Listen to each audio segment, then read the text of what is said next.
Shalom Uvracha, bienvenue à tous dans notre rubrique Vision chassidique de la paracha de la semaine. Cette semaine, parachat Ekev. La vie est faite d'ordre de préférence, d'échelle de valeur. Tout homme conçoit sa journée en dressant une liste d'ordres de priorité. C'est ainsi que nous sommes faits.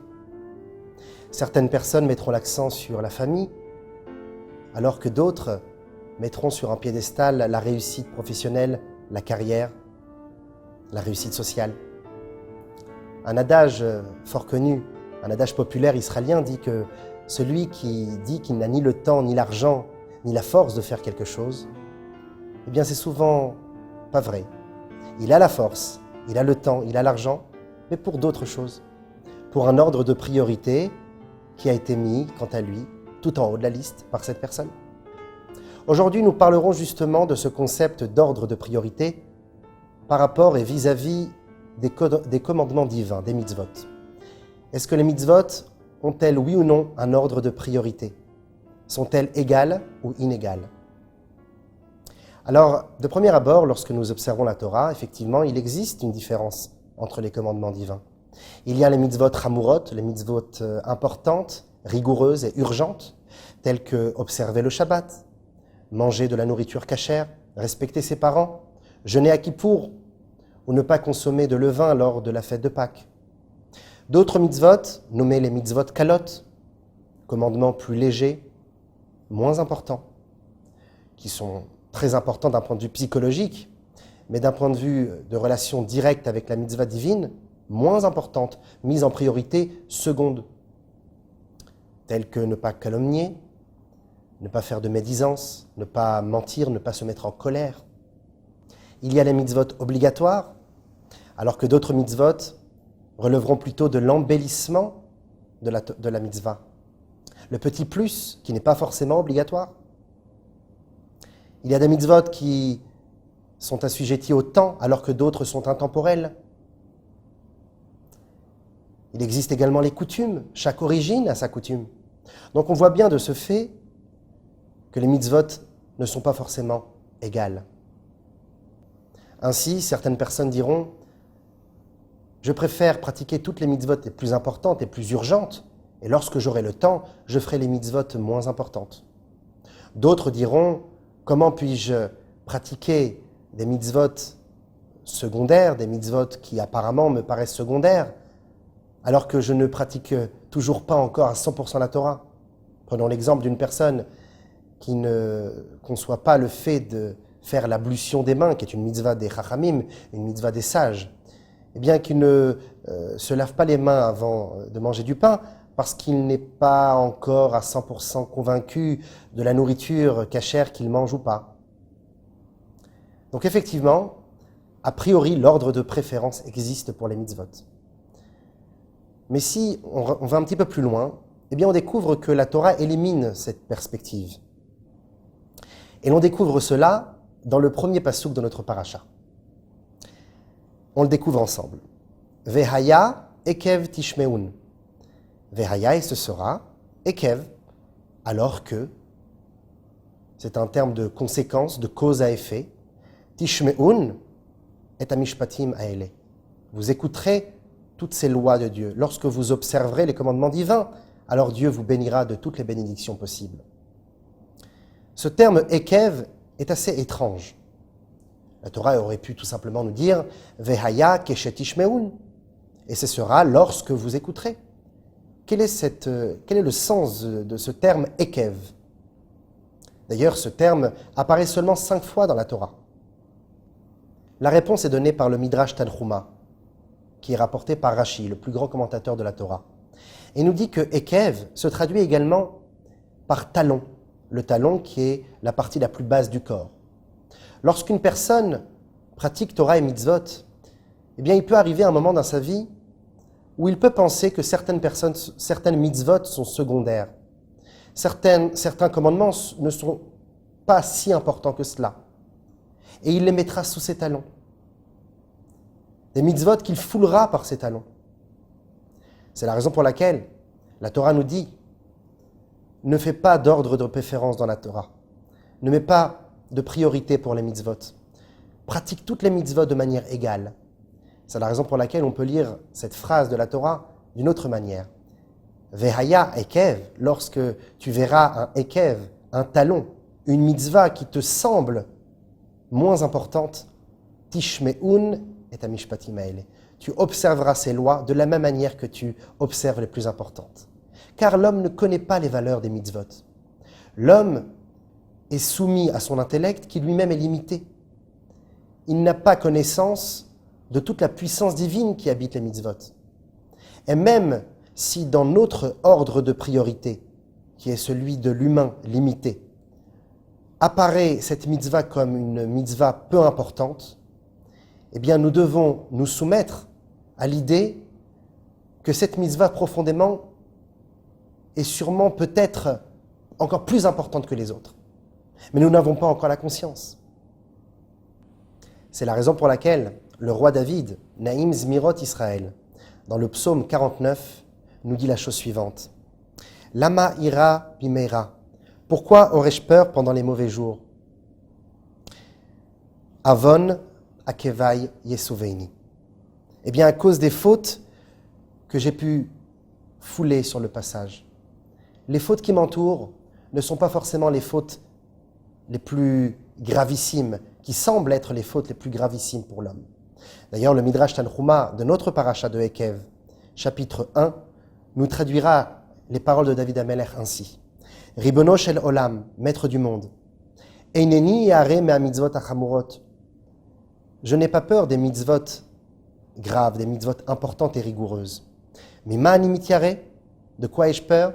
Mea mitzvot akalot, des mitzvot qui paraissent peu importantes. Shema avarti alechat mehen, peut-être ai-je transgressé une de ces mitzvot, mipnei she'aita kala, parce qu'il me semblait qu'elle était moins importante. Donc on voit ici l'importance de l'égalité profonde des mitzvot, bien que nous n'en avons pas encore la conscience. C'est à ce sujet que Rabbi Yehuda Nassi, Rabbi Yehuda le Prince, dans le Maxime des Pères, chapitre 2, nous dira « Heve zahir be mitzvah kala keva chamura » Fais attention, empresse-toi de pratiquer les mitzvot les plus simples, qui te paraissent les plus simples encore une fois, comme les mitzvot les plus importantes. Ne fais pas de différence entre les mitzvot. Ne regarde pas l'intérêt qui en découle, ni intellectuel, ni quelconque intérêt. Fais-le car tu n'as pas encore véritablement le savoir de la force qui se cache derrière la mitzvah. À ce propos, on raconte l'histoire suivante, une histoire vraie. Le rabbi de Lubavitch reçut un homme un jour, en réunion. Et il lui dit qu'il était important et nécessaire de pousser tous les juifs, de motiver tous les juifs, les inciter à pratiquer les mitzvot de la Torah, même s'ils se disent non pratiquants. Car les mitzvot embellissent l'homme, telle une cravate rend joli un homme d'affaires. Alors cet homme posait la question au rabbi, mais rabbi, ces hommes-là qui se disent non pratiquants n'ont aucune mitzvah. C'est-à-dire qu'ils vont se rendre compte à un certain moment qu'ils portent une cravate alors qu'ils sont dénudés. Alors le rabbi lui dit justement, lorsqu'une personne se retrouve dénudé avec une cravate, il prend conscience qu'il est ridicule et il va tout de suite s'habiller. Donc au début, peut-être, ces mitzvot qui paraissent légères, simples, pas forcément profondes, qui n'ont pas encore véritablement le sens que nous attendons d'elles, eh bien celles-ci, ces mitzvot, seront les talons pour maintenir tout un corps. Mais alors pourquoi concrètement cette différence entre les mitzvot? Eh bien la réponse se trouve dans un concept un petit peu plus kabbalistique. Comme vous le savez, il existe 248 membres dans le corps humain. Ainsi, chaque membre est relié à une mitzvah, car il existe 248 commandements positifs. Lorsque je pratique une mitzvah avec l'un de mes membres, eh bien j'élève celui-ci vers l'Éternel. Je le raffine, je le purifie. Dans l'organisme, il existe des organes vitaux, importants, alors qu'il y a d'autres organes moins vitaux et moins importants. Mais en tout état de cause, ils sont tous reliés, dans lesquels se trouve le sang d'une même âme. C'est la raison pour laquelle Souvent, lorsque on délaisse un organe non vital, un organe qui paraît moins important, on peut arriver, chas v'shalom, à toucher même un organe vital. D'ailleurs, les scientifiques ont récemment fait la découverte que lorsque l'on délaisse l'hygiène de ses dents, eh bien cela peut affecter le cœur, un organe vital. Ainsi pour les mitzvot. Les mitzvot profondément sont égales. Les mitzvot n'ont pas d'ordre de priorité. Bien qu'elles paraissent comme certaines différentes que d'autres, profondément, elles sont identiques. Elles ont la même puissance. On peut donner la métaphore suivante pour mieux comprendre le sujet. Un papa qui demanderait à ses enfants de faire une action qui n'est pas forcément importante, une action banale, sur laquelle il n'y a pas un ordre de priorité particulier. Eh bien, si ces enfants n'obéissent pas le père, celui-ci pourra se mettre en colère, et peut-être même très en colère. Quelle est la raison à cela, puisque la demande qu'il a faite n'était pas forcément importante? Tout simplement parce que c'est ici une histoire de principe. Le père attend que ses enfants l'obéissent, non pas parce que la demande qu'il leur fait a un ordre de priorité ou pas, mais tout simplement parce qu'il faut écouter le père. Et bien au contraire, lorsqu'un enfant écoute son père, même pour les choses les plus banales, cela prouvera véritablement l'amour. Et alors, le père aura une affection et un attachement tout particulier avec cet enfant. Car la soumission, l'amour qu'il porte pour son père, ne fera aucune différence si la demande du père relève d'un ordre de priorité élevé ou d'un ordre de priorité moins élevé. C'est alors qu'on pourra comprendre la parole de Ben Azaï dans le Maxime des Pères, chapitre 2, Mishnah 4, où il est dit là-bas « Heveirat les mitzvah kala » cours, empresse-toi pour les mitzvot simples, ou boreach mina avera. Et grâce à cela, tu pourras fuir la faute. Quel est le rapport? Pourquoi si je pratique les mitzvot simples de la même manière que je pratique les mitzvot importantes, eh bien cela m'amènera à m'échapper de la faute? Tout simplement parce que lorsque je m'attache au niveau les plus inférieurs de ce que je ressens de la mitzvah, parce que ce niveau-là n'est pas profondément inférieur, mais moi je le ressens comme cela, et que je le fais quand même, je le pratique avec tout l'amour nécessaire, cela prouve véritablement l'attachement que j'ai à Dieu. Et c'est alors que mon être monte à une dimension beaucoup plus élevée qu'auparavant. Et je deviens protégé, je me crée une armure contre toutes les mauvaises pulsions et la négativité de ce monde, contre la Havera. À ce propos, le Maguide Koznitch raconte la métaphore suivante. Un riche homme construisit un palais. Son meilleur ami lui demanda de lui offrir. Bien sûr, le riche lui dit que cela était impossible. Alors il lui demanda tout au moins de lui céder un étage. Sa requête fut repoussée. « Donne-moi une seule chambre, lui dit-il. » Toujours pas. « Alors laisse-moi poser un clou sur l'un des murs d'une des chambres. » Alors son ami le riche, voyant que la requête était simplissime, lui accorda cette requête.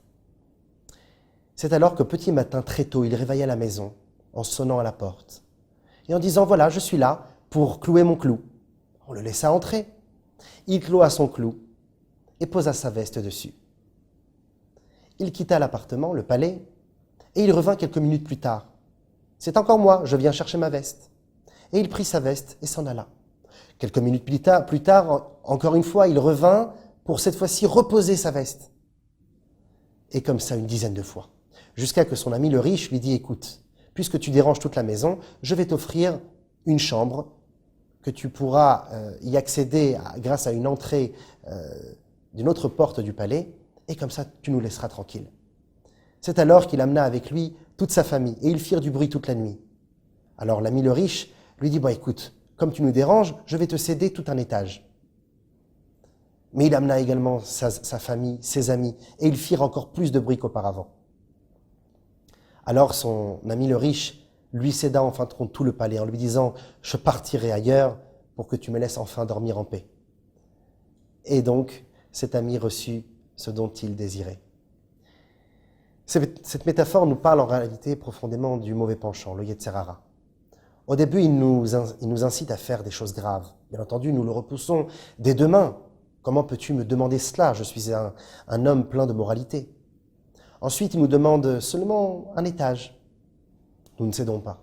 Alors une pièce? Toujours pas. C'est alors qu'il nous incite avec un petit clou qui ne fait pas de mal. À quelques mètres, on ne voit même plus le trou. Alors on accepte, se disant que cela ne sera pas forcément très grave. Mais après cela, il commence à faire du bruit. Alors nous le laissons entrer de plus en plus, dans les chambres des chambres, dans les étages, et à la fin, il conquit le palais tout entier. C'est la raison pour laquelle Ben Azaï également nous dit « Avera goreret avera ». Une avera amène à une autre avera. Alors qu'une mitzvah amène aussi à une autre mitzvah. Lorsque je cloue un clou de mitzvah dans mon édifice spirituel de l'être que je suis, eh bien cela donnera accès ensuite à une chambre, à un étage et à un palais tout entier. Jusqu'à que Ekev, le talon, ces mitzvot petites, telles des clous, deviennent, avec les mêmes lettres, Ekev, deviennent Keva. Keva qui veut dire le fait de fixer les choses. L'abnégation parfaite dans la pratique des mitzvot. C'est la raison pour laquelle Ben Azaï continue dans sa Mishnah et nous dit Sheschar mitzvah, mitzvah, veschar avera, avera. La récompense d'une mitzvah, c'est la mitzvah elle-même. La punition d'une interdiction, d'un interdit, eh bien c'est l'interdit lui-même.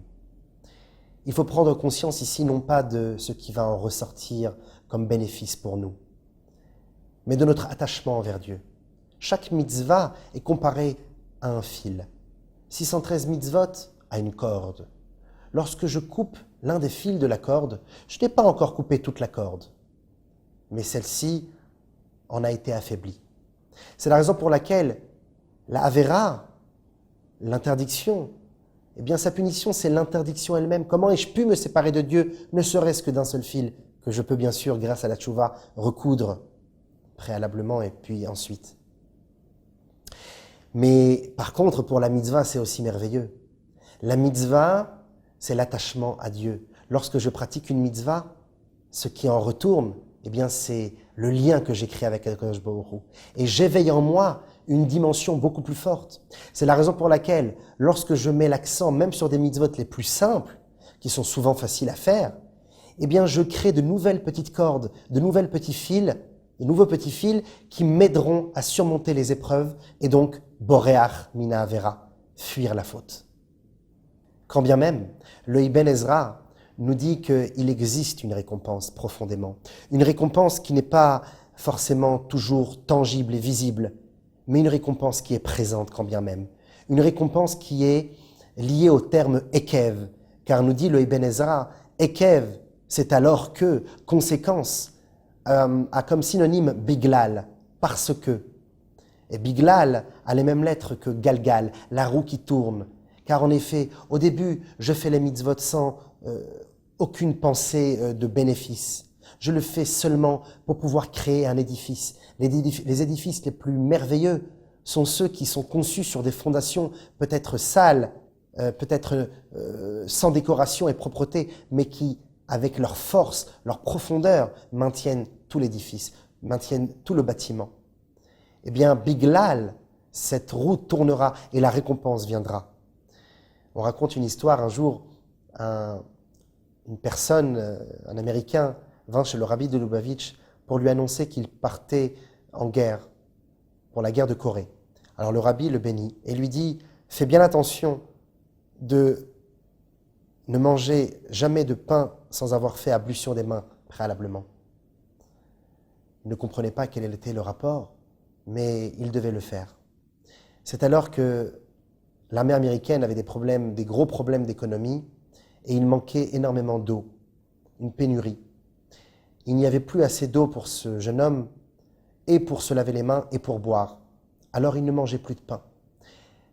Son ventre criait famine. C'est alors qu'un jour il se détacha de son campement, et alla un petit peu plus loin vers des rivières pour s'abreuver, et également pour se laver les mains, faire netilat yadayim, et c'est alors qu'il mangea son pain. Soudain, il entendit une explosion. Et quand il revint au campement, il découvrit tous ses corélégionnaires morts. anéanti par une attaque soudaine.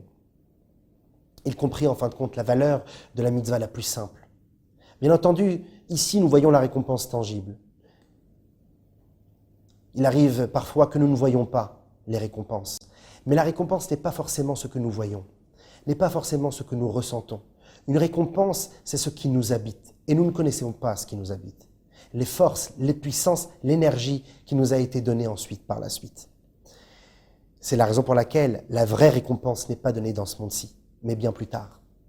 Le Tzemar Tzedek, le 4e Rabbi Trabad, nous dit que Aikev, le talon, fera référence à Igveta de Meshicha, le talon de la fin des temps, la fin des générations, juste avant Mashiach, car l'époque avant Mashiach, nos ancêtres étaient comparés comme la tête. Maintenant, à la fin des temps, nous, cette génération, sommes comparés à des talons. Mais dans ces talons se trouve tout le maintien du corps, en fin de compte.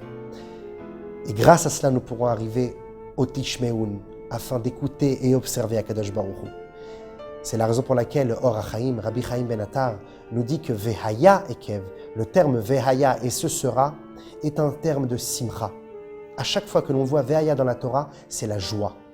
Car lorsque Vehaya Ekev, lorsque je fais ces mitzvot, a priori simplissimes, je dois y mettre la même ardeur, la même joie, le même enthousiasme, la même euphorie, pourquoi pas, que j'aurais mis pour d'autres mitzvot qui me paraissent plus importantes. Lorsque je mets de la joie pour ces mitzvot simples, Vehaya, Ekev, de la joie pour les Ekev, pour les mitzvot tels que des talons, eh bien arrivera un temps où cela sera inversé. Et Ekev, Vehaya, ces mitzvot de Ekev amèneront à une joie parfaite, au Vehaya, la joie des temps finaux, les temps de la venue de Mashiach, Bimera V'Yameinu. Shabbat Shalom.